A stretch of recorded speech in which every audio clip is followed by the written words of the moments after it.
پیش کیا جا رہا ہے۔ الحمدللہ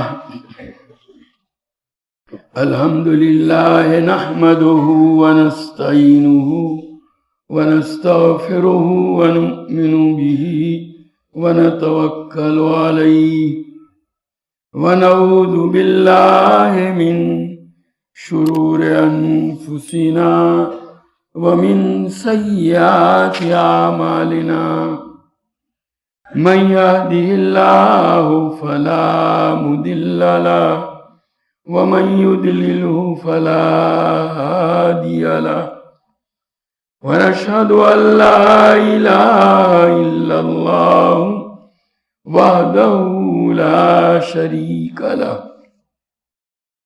ونشهد أن سيدنا ومولانا محمدا عبده ورسوله أرسله إلى كافة الناس بشيرا ونذيرا وداعيا إلى الله بإذنه وسراجا منيرا صلى الله تعالى عليه وعلى آله وأصحابه وبارك وسلم تسليما كثيرا كثيرا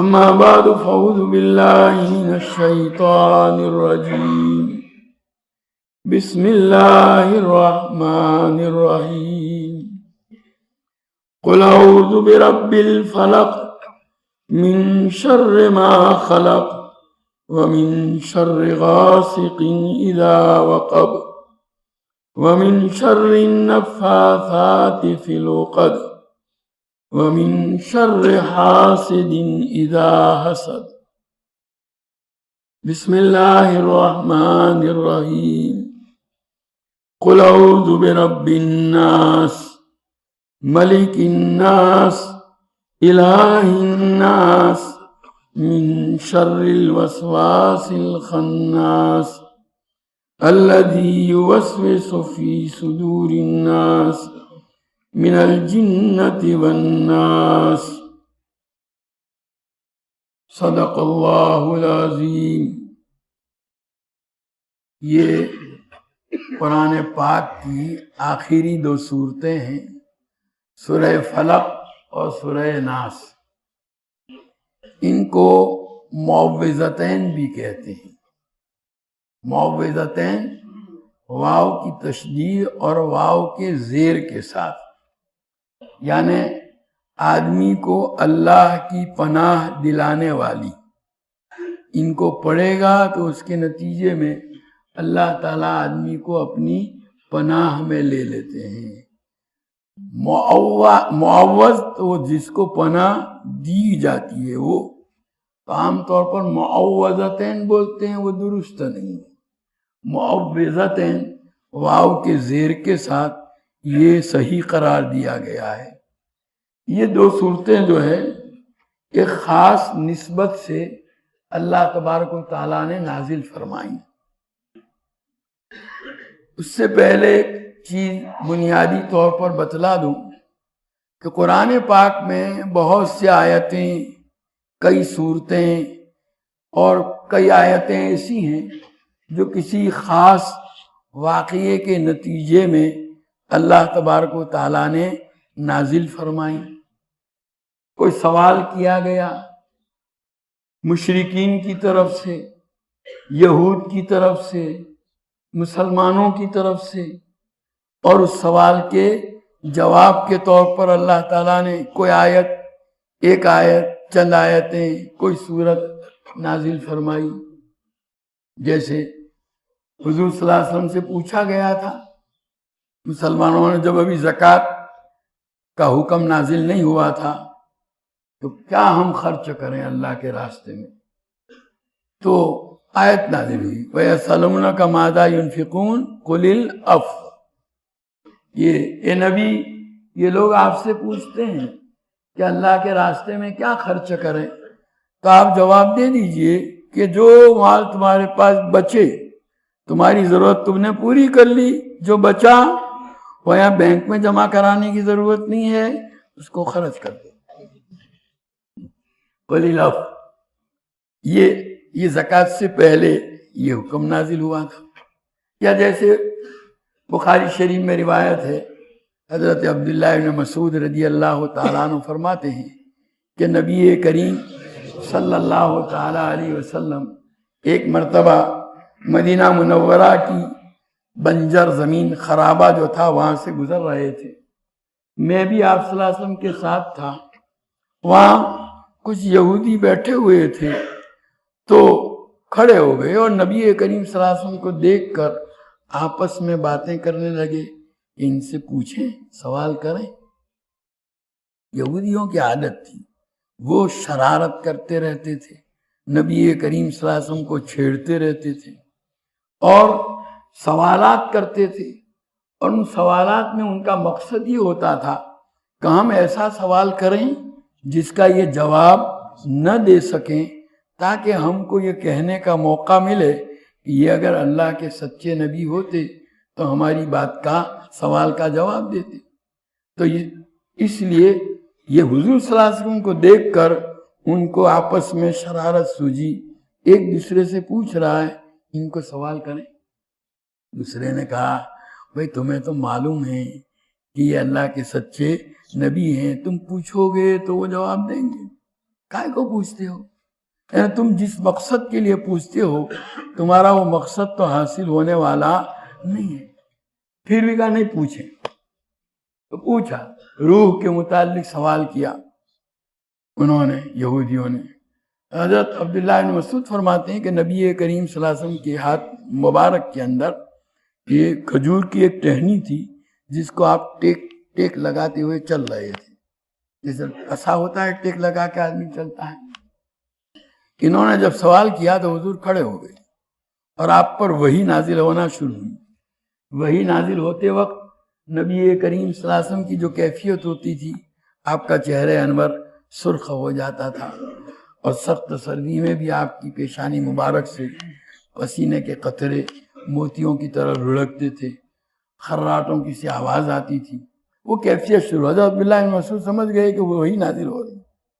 وہ کیفیت جب ختم ہوئی، اس کا مطلب یہ کہ وحی کا نزول کا سلسلہ مکمل ہو گیا، تو حضور صلی اللہ علیہ وسلم نے وہ آیت پڑھی، وَيَسْأَلُونَكَ عَنِ الرُّوحِ قُلِ الرُّوحُ مِنْ أَمْرِ رَبِّي وَمَا أُوتِيتُم مِّنَ الْعِلْمِ إِلَّا قَلِيلًا۔ یہ اب گویا یہ آیتیں جو نازل ہوئی تو مفسرین کے ہاں یوں کہا جاتا ہے کہ ان آیتوں کا شان نزول، سبب نزول یہ واقعہ ہے۔ کیا؟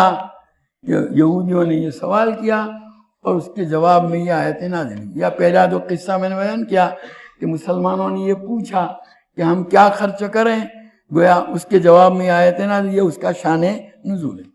کبھی ایسا ہوتا تھا کوئی واقعہ پیش آیا اور اس واقعے کے سلسلے میں ضرورت تھی کہ لوگوں کو ہدایت اور رہنمائی کی جائے، تو اس پر کچھ آیتیں نازل ہوئی۔ وہ واقعہ گویا ان آیتوں کا شان نزول، سبب نزول، یعنی ان آیتوں کے اترنے کا سبب یہ واقعہ بنا۔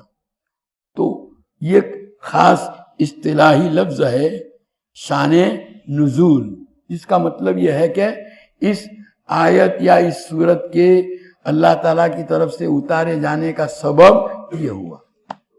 سمجھنا ہے کہ نہیں؟ تو جب بھی ہم یہ درس کے دوران یوں کہیں گے کہ اس کا یہ شان نزول ہے، سبب نزول ہے، تو اس کا مطلب یہ ہوگا اس کی وجہ سے اللہ تعالیٰ نے یہ آیت کو یا ان صورت کو نازل فرمایا۔ یہ دونوں صورتیں جو ہیں، ان دونوں صورتوں کا بھی ایک سبب نزول ہے، شان نزول، ایک واقعہ پیش ہے۔ نبی کریم صلی اللہ تعالیٰ علیہ وسلم ہجرت فرما کر مکہ مکرمہ سے جب مدینہ منورہ تشریف لائے تو مکہ میں تو یہودی نہیں تھے، وہاں تو قریش تھے، عربی عرب۔ مدینہ منورہ جب آئے تو مدینہ منورہ میں دو قومیں آباد تھیں۔ عرب تھے جن کا مذہب بت پرستی تھا، وہ بتوں کی پوجا کرتے تھے، اور ان کے بھی دو قبیلے تھے، اوس اور خزرج۔ اور یہودی بھی رہتے تھے، وہ اہل کتاب کہے جاتے تھے، یعنی وہ لوگ جن کو اللہ کی طرف سے آگے پہلے آسمانی کتاب اتاری گئی، چونکہ یہودی حضرت موسیٰ علیہ نبینا علیہ الصلوۃ والسلام پر ایمان لاتے ہیں، اور حضرت موسیٰ پر اللہ تعالیٰ نے توریت نازل فرمائی، تو گویا حضرت موسیٰ پر ایمان لانے والی یہ جو قوم یہود ہے ان کو اہل کتاب کہا جاتا ہے۔ یا جیسے حضرت عیسیٰ علیہ نبینا علیہ الصلوۃ والسلام پر اللہ تعالیٰ نے انجیل نازل فرمائی، اور حضرت عیسیٰ پر ایمان لانے والے عیسائی کہلاتے ہیں، ان کو بھی کیا کہا جاتا ہے؟ اہل کتاب، وہ لوگ جن کو اللہ کی طرف سے کتاب دی گئی ان کے نبی کے واسطے سے، جیسے ہمیں اللہ تعالیٰ نے نبی کریم صلی اللہ علیہ وسلم کے واسطے سے قرآن پاک عطا فرمایا۔ تو بہرحال یہ دو قومیں یہود اور نصارہ وہ اہل کتاب کہلاتی ہیں۔ تو یہود جو ہیں وہ مدینہ منورہ میں آباد تھے ان عربوں کے ساتھ، تو یہودی چونکہ اہل کتاب، ان پر پہلے اللہ کی طرف سے ان کے نبی پر جو کتاب اتاری گئی تھی وہ ان کے پاس تھی، اور باقاعدہ اس کے پڑھنے پڑھانے کا سلسلہ تھا، مدرسے تھے، وہاں توریت پڑھائی جاتی تھی، پڑھانے والے بڑے بڑے علماء جیسے ہمارے یہ مدرسے آج کل ہیں، اور ان میں پڑھنے والے طلباء اور علماء اس زمانے میں یہودیوں کے مدرسے آج بھی ہیں، حضور صلی اللہ علیہ وسلم کے زمانے میں بھی تھے، مدینہ منورہ میں بھی تھے مدرسے، اور باقاعدہ ان کے پڑھانے والے علماء بھی تھے۔ ایک واقعہ ہوا ایک مرتبہ، حضور صلی اللہ علیہ وسلم کے ہجرت فرما کر مدینہ منورہ تشریف لانے کے بعد یہودیوں کے اندر ایک قصہ ہوا کہ ایک مرد نے ایک عورت کے ساتھ زنا کیا۔ تو یہودیوں کے ہاں زنا کی سزا جو ہے وہ رجم، یعنی پتھر مار کر سنسار کر دینا، پتھر مار کے ختم کر دینا، ہر زنا کی سزا، چاہے وہ زنا کرنے والے شادی شدہ ہوں یا غیر شادی شدہ، یہ ان کے ہاں تھی سزا۔ اسلام میں بعد میں ابھی اسلام میں جو ہے زنا کے اندر اگر زنا کرنے والے غیر شادی شدہ ہیں تو ان کی سزا کوڑے ہیں، 100 کوڑے، اگر وہ آزاد ہیں تو، غلام ہیں تو 50، اور شادی شدہ ہیں اور آزاد ہیں تو ان کی سزا وہ پتھر مار کر ختم کر دینا۔ تو بہرحال نبی کریم صلی اللہ تعالیٰ علیہ وسلم کے ہجرت فرما کر مدینہ منورہ میں آنے کے بعد یہودیوں کے سماج میں ایک قصہ پیش آیا کہ ایک مرد اور عورت نے زنا کا ارتکاب کیا۔ ان یہودیوں نے آپس میں یہ سوچا یہ جو نئے نبی آئے ہیں ان کی شریعت بہت آسان ہے، اس میں بڑی سہولتیں ہیں، تو آج ہم اپنے آدمیوں کا فیصلہ ان کے پاس کراویں۔